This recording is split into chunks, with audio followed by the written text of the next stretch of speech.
Well, Tarek Basley is at the COP22 summit in Morocco for the last day of UN climate talks. Tarek, what are we hearing on that last day? Well, we do hope this is the last day, but actually in the last hour or so I've heard that some of the meetings that were scheduled for this morning have been pushed back to this afternoon. So that suggests that maybe this will drag on. Previous UN climate meetings like this sometimes run a day, even 2 days over time as people try to lock in some of the progress, some of the negotiations. We are joined now to talk a little bit more about how some of the climate issues affect North Africa and the Middle East by the United Nations Development Agency's team leader for the Arab region, Kishan Kode. Tell me, Kishan, North Africa, Middle East, there are a lot of countries there that are actually very fragile when it comes to climate issues, aren't there? Absolutely. The Middle East and North Africa region is the most water insecure region on the planet. It's also the most food import dependent region on the planet.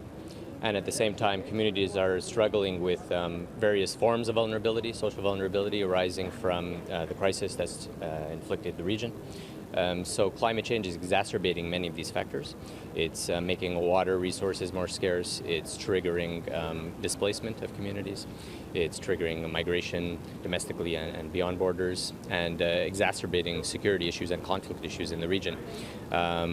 The temperature rise in the Middle East and North Africa is expected to be higher than the global average, and the region is really becoming a hotspot for climate risks, and ways to achieve resilience-based approaches to development is really coming up the development agenda and the agenda for recovering from crisis in the region. I was going to say, it's about instability there, not just about perhaps a hotter climate, but actually an increase of instability around population. What can be done about it? What is being done about that? And what's being talked about to help that? Absolutely. Well, as the UN Development Program, our role is really to build the capacities of countries to be able to withstand these shocks, to put in place resilience-based approaches to development, risk-informed development, and to be able to factor in climate change both into their plans to achieve the Sustainable Development Goals, things like poverty reduction, food security, water security, combating inequality, but also to factor it into efforts to recover from crises. So as the region moves towards putting in new infrastructure,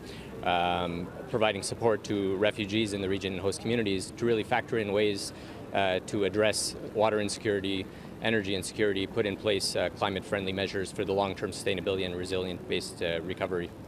Thank you very much. Kishan Kode there from the UNDP, and we'll be bringing you live updates throughout the day as we move, hopefully, towards some kind of conclusion of these talks in the coming hours. Okay, thanks, Tarek. We'll be keeping a close eye. Thanks for joining us from Marrakesh.